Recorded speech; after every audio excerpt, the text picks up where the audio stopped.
May bago kaming kapitbahay, ang malandi na si Aling Puray. Ang mister niya kasi nasa Hawaii, kaya tigang si Aling Puray.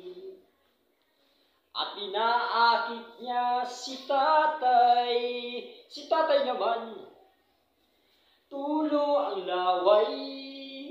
Maganda't siksi si Aling Puray, kaya si tatay naman ay bumigay. Kaya si tatay wala lagi dun sa bahay, andun sa kapitbahay, kung saan andun si Aling Puray. Kaya si tatay umuwing nangulupay-pay, nagtataka si nanay, dahil wala ng brief ni tatay. Kaya si nanay sumugod sa kapitbahay, na kung saan nandun si Aling Puray.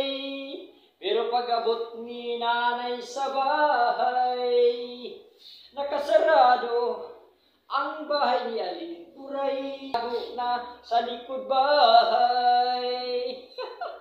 Salamat mga idol, please follow and share naman. Thank you.